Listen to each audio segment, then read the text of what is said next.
네, 우리 말씀의 제목 같이 한번 읽어보겠습니다. 요나의 불평과 하나님 사랑의 보편성.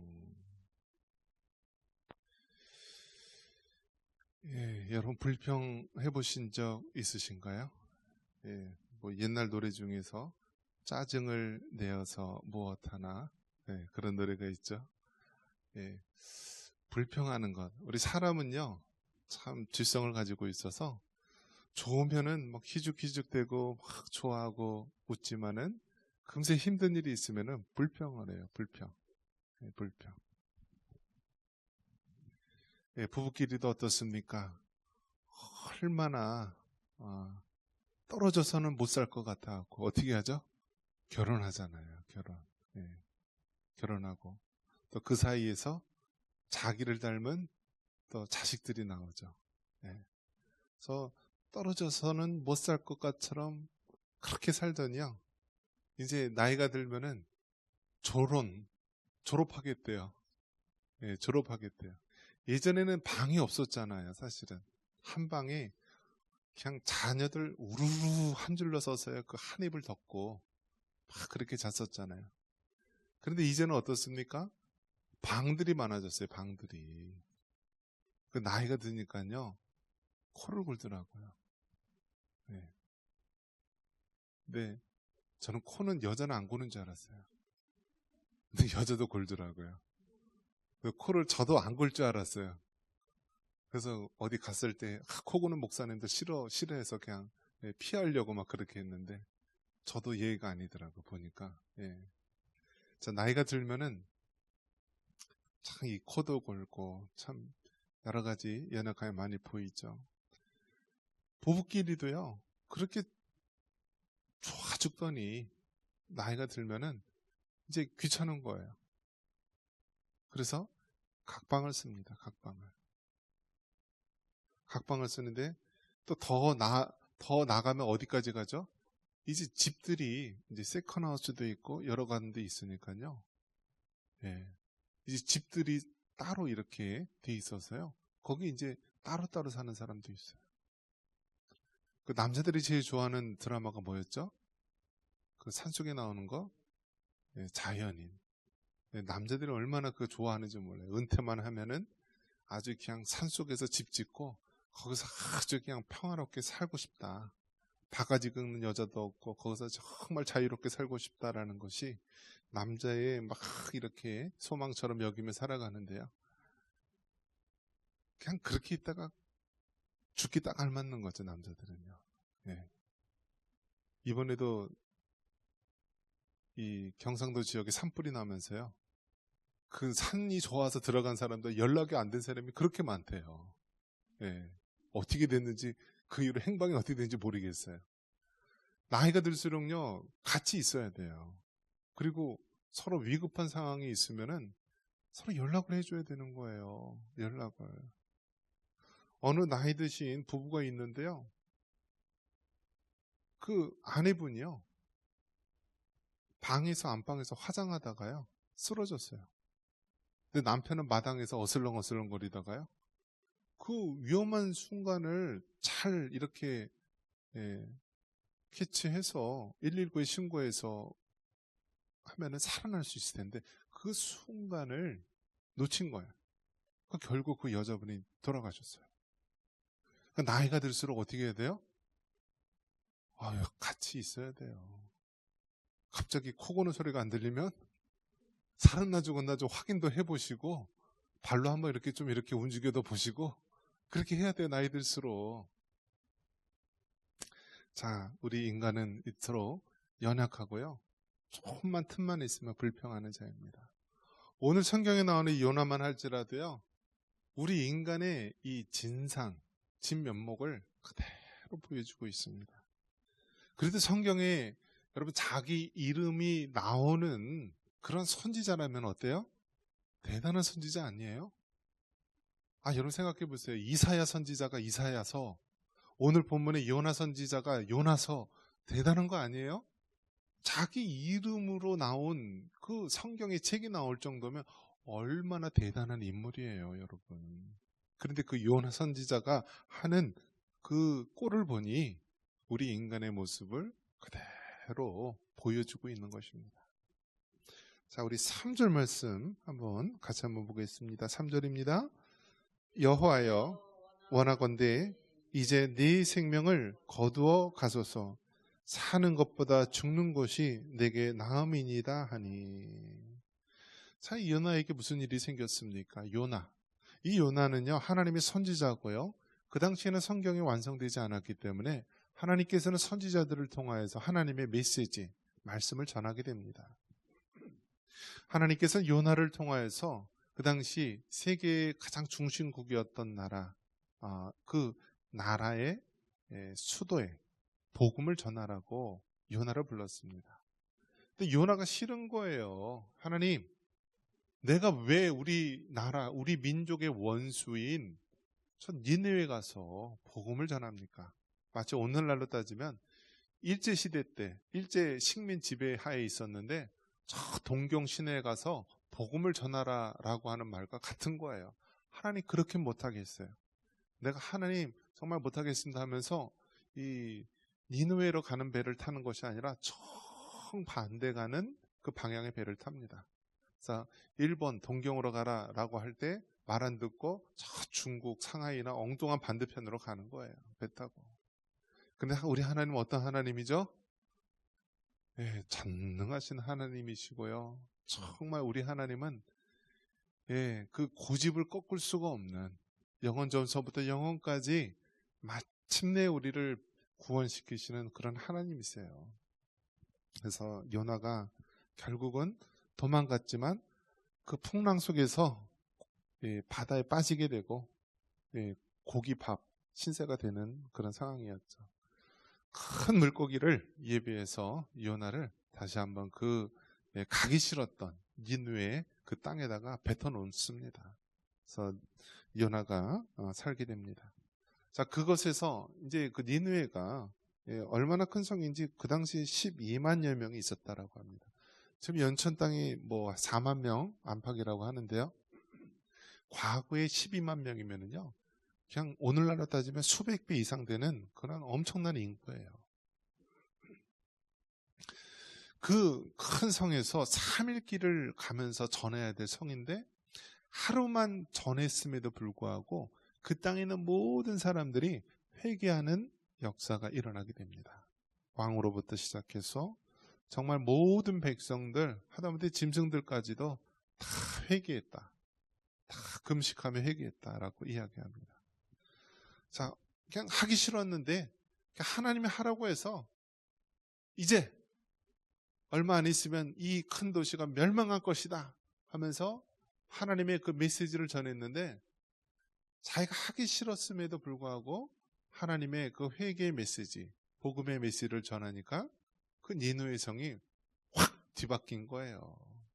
그 강팍하던 자들이요, 마음이 이제 돌이키면서 회개하게 되는 것입니다. 오늘 바로 그 장면입니다. 그래서 그러니까 3일 길이지만 하루만 복음 전하고요. 그 나머지 날은 어떻게 했냐면 저것들 잘 되나 보자 하고 먼발치에서 그 니느웨 성이 보이는 곳에서 초막을 짓고 지켜보는 거예요. 거기서 그래, 너 잘 되나 보자. 우리 항상 그렇잖아요. 우리 한국말은요 굉장히 어려워요.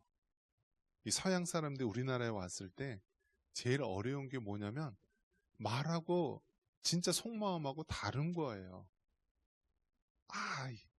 차린 것도 없지만 많이 드십시오 할 때 어떻게 하죠? 그 차린 게 없는 게요? 1년에 한두 번 있을까 말까 상다리가 휘어지도록 차릴 때 그런 말 하잖아요. 차린 것도 없지만 많이 드십시오. 그리고 무조건 서양 사람들이 왔을 때 보면은 한국 사람들 기본적으로 3번을 거절한대요.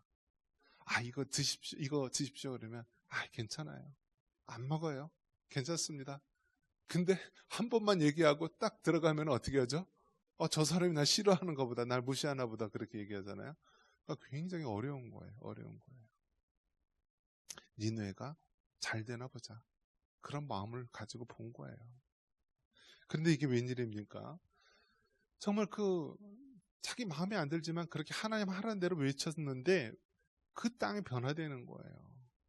그러니까 막 안 입고 온 거예요. 아니 우리나라를 멸망시킨 저 매국노 나라가 회개하고 잘 되는 꼴이 너무나 보기 싫은 거예요. 그래서 이 요나가 뭐라고 그럽니까? 이제 뭐 별로 이제 벨이 꼬이니까 싫은 거예요. 그래서 여호와의 원하건대 이제 내 생명을 거두어 가소서. 사는 것보다 죽는 것이 내게 나음이니이다. 자, 우리가 얼마나 이렇게 마음을 품을 때가 많이 있나요? 정말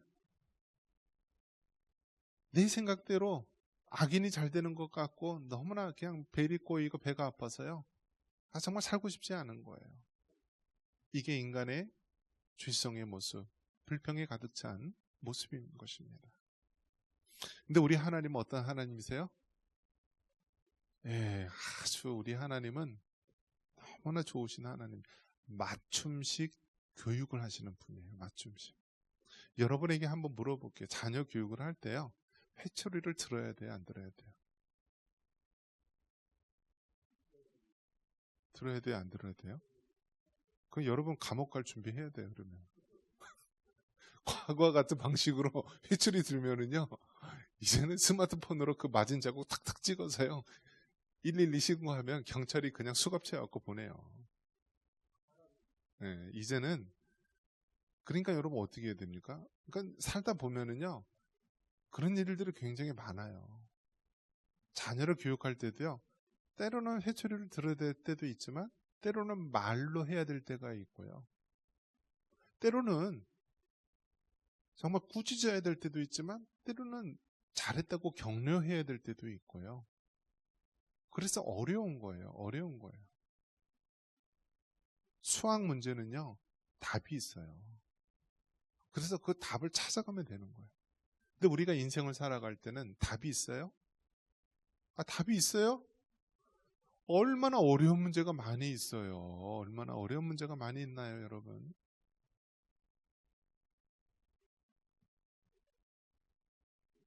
얼마 전에 어떤 지인의 어떤 딸이 사라졌다는 거예요. 그런데 그 문자를 보냈는데 자살을 예고하는 그런 문자라는 거예요. 그래서 뭐 경찰을 비롯해서 막 난리가 났죠. 뭐 주변의 친구. 어떻게 됐을까요? 어떻게 됐을까요?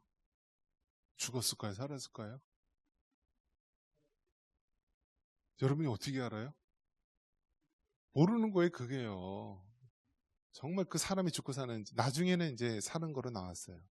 근데 제가 이제 지금 인생을 살면서 왜 목회자가 됐냐면 영혼 구원을 위해서 목회자가 되었고, 왜 상담을 공부하냐면 인생이 너무나 복잡해서 목회를 하고 사람들을 대할 때 어려운 문제가 많기 때문에 상담을 공부한 거예요. 상담을. 그런데 왜 그렇게 인생이 복잡하고 사람이 어렵냐면요. 안 죽을 것 같은 사람이 죽고요. 꼭 죽을 것 같은 사람은 안 죽어요. 너무나, 그러니까 인생이요. 한마디로 얘기하면 복잡한 거예요. 복잡한 거예요. 과거에 수능고사, 대입 입학고사를 보면은요. 이 시험 끝나면은 다 아파트마다 이 옥상 올라가는 문 닫느라고 난리예요, 난리. 왜 그렇죠? 비가 내서 아파트에서 뛰어내린다고.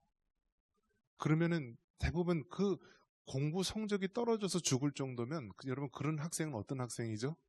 공부에 관심이 있고요. 그래도 공부 열심히 하려고 하는 사람이잖아요. 비행 청소년은 떨어져요, 안 떨어져요? 예, 뭐 떨어져도 안 죽는 게 뭐 비행 청소년이라면 비행한다 그런 얘기도 있는데. 근데 요즘에 이상하게요. 공부하는 사람뿐만이 아니라 안 하던 사람도 그 짓을 해요. 자살하는 경우가 있어요. 모르는 거예요. 제가 예전에 이제 사역할 때도요. 친구 따라온 학생인데요. 이제 중고등학교 그런 여학생이죠. 근데 교회 잘 나오다가 몇 주, 한 2, 3주 안 나왔나 봐요. 근데 나중에 보니까 자살했대요. 그때 얼마나 충격이 큰지. 자살을 하면은요, 그 한 사람뿐만 아니라 가족을 비롯해서 친구와 모든 사람들이 그 충격에 빠집니다. 자살을. 그 장례식에 그 이제 집례를 하고 참여하게 되는데요. 젊은 애들은요, 화장시켜도요, 뼈가 그대로 있어요. 나이 드신 분들은 골다공증 걸려가지고요, 화장하면은 그냥 1시간 만에 다 흐물흐물 없어지는데요. 젊은 애들은요, 뼈도요, 아주 반짝반짝 빛나요. 그렇게 새파란 애들이 자살을 하는 거예요. 얼마나 그 마음이 아픈지 모릅니다. 얼마나. 지금 우리가 살고 있는 그런 시대예요. 정말 내일을 알 수 없는 그런 시대 속에서 살고요. 사람들이 어떻게 틀릴지 모르는 거예요. 이 세상이 너무나 복잡해요.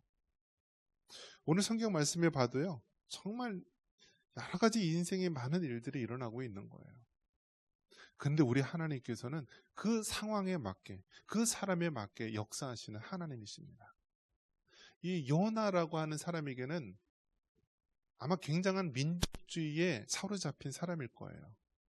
마치 오늘날 이승만은 역적이고 김구 선생은 민족에 존경받는 그런 사람이고 반일주의, 반미주의 하는 사람일 수도 있을 것 같아요. 막 완전히 민족주의에 사로잡힌 사람이에요. 그러니까 자기 나라를 이렇게 지배했던 나라, 그 니느웨의 수도, 그것에 복음 전하는데 못마땅한 거예요. 할 수 없이 하나님께서 정말 바다에 빠뜨리시고 큰 물고기로 물고기 밥이 되게 하셨고, 그러다가 다시 구사일생으로 살아나서 복음을 전하긴 했는데, 그냥 3일길이지만 하루만 전하고 그냥 초막 치고 보는 거예요. 그런데 놀랍게도 하나님의 성령의 역사로 그 도시가 변화됩니다. 그러니까 요나 마음이 안 입고 온 거예요. 아휴, 저 나라가 또 이렇게 회개하고 변화되는 거 보니까 안 입고 온 거예요. 그러니까 하나님께서 맞춤식 교육으로 무엇을 준비했냐면, 한번 따라해 보겠습니다. 박넝쿨, 벌레, 동풍. 그러니까 우리 하나님은요, 아주 맞춤식으로, 시청각 교육으로 아주 그냥 우리가 실제로 잘 느낄 수 있도록 준비를 하시는 거예요. 박넝쿨을 준비하셨고, 벌레를 준비하셨고, 뜨거운 동풍을 준비하신 거예요. 자, 이 초막, 그 당시 그 팔레스틴 지역에서는 한낮에 막 40도, 50도, 60도 막 올라가요. 얼마나 더운지 몰라요. 그런데 습도가 없기 때문에 그늘만 생기면 시원합니다. 자, 그 요나가 이 초막을 짓고, 그래, 니느웨 성 잘 되나 한번 보자 하고 딱 이렇게 보는데 얼마나 덥겠어요? 근데 이 박넝쿨이요, 이렇게 우거진 거에 자기 초막 위에다가 얼마나 따뜻합니까? 그러니까 시원합니까? 그래서 그 그늘 밑에서 시원하다라고 했는데 무엇이 나타나요? 벌레란 놈이 나타나서 그 박넝쿨을 다 갉아먹는 거예요. 그리고 또 무엇이 불어요? 뜨거운 동풍이 부는 거예요. 아주 한증막처럼 막 뜨거운 바람이. 그러니까 정말 불평이 막 오르는 거죠. 불평이 오르는 거예요. 이 성경에 나오는 그 위대한 선지자 요나 같은 사람도요, 인간의 그 본성의 그 밑바닥을 다 보여주고 있는 것입니다. 이것이 인간의 모습이에요. 우리가 잘나서 구원받은 것이 아니고요, 우리가 무슨 많은 사명감에 사로잡혀서 복음 전하고 그런 것이 아니에요. 사실은 요나보다도 더 못한 것이 우리 내면의 속마음이에요. 남편에게 복음 전하라 그러면은 어때요? 요나의 반응보다 더 심할 수도 있어요. 맨날 싸우고 있는 그 이웃집에게 복음 전하라 그러면 우리가 요나보다 더 두드러기 반응 일으킬 수도 있어요. 내가 저 원수하고 복음 전할 바에야 차라리 저 강에 빠져 주는 게 낫겠다면서 끝까지 복음 전하기 싫어하는 사람도 있을 거예요. 그것이 우리 인간의 바로 이런 죄성의 모습입니다. 그래서 하나님께서 그 요나의 마음을 바뀌시는 거예요. 네가 이 박넝쿨 하룻밤 놨다가 이 시들어버리는 이 박넝쿨도 네가 그렇게 아끼는데, 이 니느웨 성에는 12만여 명의 사람들이 있다. 그 영혼들, 하나님 아버지의 마음은 그 영혼들을 향하고 있다. 그들을 사랑하고 있다라고 하는 거예요. 이것이 오늘 본문에서 말씀해주고 있는 것입니다. 네가 그렇게 박넝쿨을 사랑했는데 이 니느웨 성에는 죽어가는 영혼들, 그 12만 명의 영혼들이 있다. 바로 하나님 아버지의 마음은 그 영혼들이 구원받기를 원하는 거다 라고 말씀을 해주고 있는 것입니다. 여러분 어떻습니까? 정말 우리 주변에 보면은 우리가 미리 다 판단하고 우리가 미리 결정할 그런 일들이 얼마나 많이 있습니까? 아, 저 사람들은 예수 평생 안 믿을 사람이야. 아유, 저 사람들은 그냥 이슬람 족속들, 저 사람들 평생 원수들이야. 아, 저 외국인 근로자들, 저 사람들은 냄새나고 가까이 하기 힘든 종족들이야. 우리 나름대로 얼마나 우리가 사람을 판단하고요. 아예 복음도 전하지 않고 예수님 말 뻥끗하지도 않고 합니까? 수십 년을 살아도요. 남편에게 예수님 믿으라, 교회 같이 가자 하지 못하는 사람들이 얼마나 많이 있습니까? 다 요나와 같은 그러한 불평으로 가득한 자, 그런 자의 속성이 우리 안에 있지는 않습니까?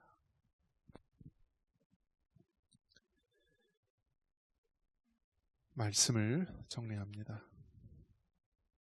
요나서를 통하여서 하나님께서 우리에게 말씀하시는 것 무엇입니까?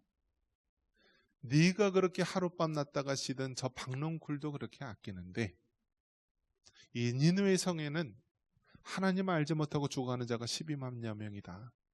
나는 그들을 향하여 구원받기를 원하는 마음을 갖고 있다. 우리 하나님께서 말씀합니다. 여러분, 우리 주변에 죽어가는 영혼이 얼마나 많이 있습니까? 왜 우리나라가 이렇게 자살률이 높고 왜 이 연천 땅이 경기도 지역에서 가장 자살률이 높습니까? 그 이유는요, 바로 예수님 사랑을 모르고 살아가는 사람들, 하나님 나라의 복음을 모르고 죽어가는 사람들이 그만큼 많다는 사실입니다. 우리가 먼저 예수님을 믿은 자, 우리가 이 연천 땅에 살고 있는 이유, 바로 하나님께서 우리를 통하여서 이 주변에 있는 영혼들에게 예수님 사랑을 전하고요, 그들이 구원받고 자살률이 1등인 이 죽음의 땅에서 바로 통일한국과 열방 선교를 감당하는 기도의 땅, 통일한국을 준비하는 하나님의 땅이 되기를 원하시는 것입니다. 그 중심에 바로 우리 청산교회 다 여러분들이 있고요, 우리의 다음 세대들이 있는 것입니다. 하나님 사랑의 보편성을 우리가 깨닫고 마지막 때 이 복음 진리를 증거할 수 있는 우리 모두가 되기를 주님의 이름으로 축원합니다.